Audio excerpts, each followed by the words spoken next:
Hello, welcome to my channel. তোমরা দেখছো art world. আমরা চলেছি মায়াপুর। নবদ্বীপ থেকে ফেরিঘাট পার হয়ে আমরা চলেছি মায়াপুরে। এখান থেকে মাত্র 3 টাকা দিয়ে নৌকা পার হয়েই চলে যেতে পারবে তোমরা মায়াপুরে। আর সেখান থেকে টোটো ভাড়া, আমরা যেখানে ছিলাম সেখান থেকে টোটো ভাড়াটা আলাদা। তোমরা যে যেখান থেকে যাবে সেখানে টোটো ভাড়াটা নিশ্চয়ই আলাদাই হবে, কিন্তু ঘাট পার হওয়ার পরে 10 টাকা থেকে 20 টাকা পর্যন্তই নেয় মায়াপুর ঘাট।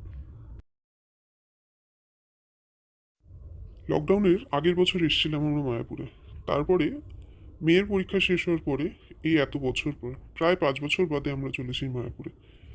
আমাদের সেভাবে ভিডিও করা হয় না, যদিও আমরা খুব ব্লগার তো নই, তাই যেটুকু আমরা পারি সেটুকুই তোমাদের সাথে শেয়ার করি। মায়াপুরের ভেতরটা সেদিনকে যথেষ্টই ফাঁকা ছিল।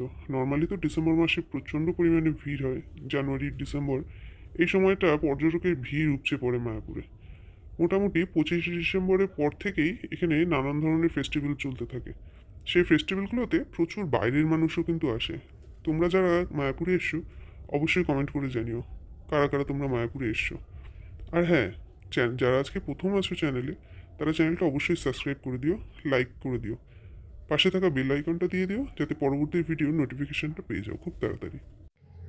যারা এখানে এসছো তারা তো জানো প্রসাদ গ্রহণ করার জন্য এখানে আগের থেকে টিকিট কাটতে হয়, কিন্তু যেহেতু আমাদের টিকিট কাটা ছিল না সেজন্য আমরা প্রসাদ পাইনি। এবার পরবর্তী টিকিট কাটার পরে প্রসাদটা আমরা অনেক দেরি হতো, তাই কিছু ফটোশ্যুট করলাম, ছবি তুললাম, তারপরে আবার ব্যাক টু হোম। দেখো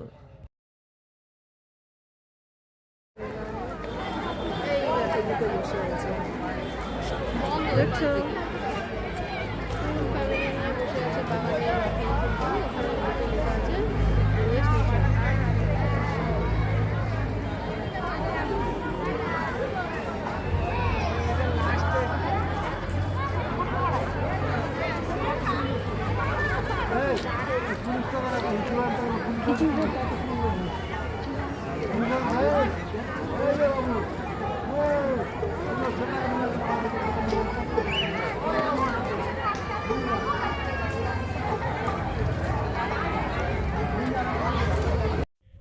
দেখা হচ্ছে পরবর্তী কোনো একটা ভিডিওতে। ততক্ষণ সবাই খুব ভালো থাকো, দেখতে থাকো আর্ট ওয়ার্ল্ড। আর পাশে থাকা বেল আইকনটা দিতে কিন্তু ভুলো না পরবর্তী নোটিফিকেশন পাওয়ার জন্য। লাইক, শেয়ার, সাবস্ক্রাইব করে দিও প্লিজ। টাটা।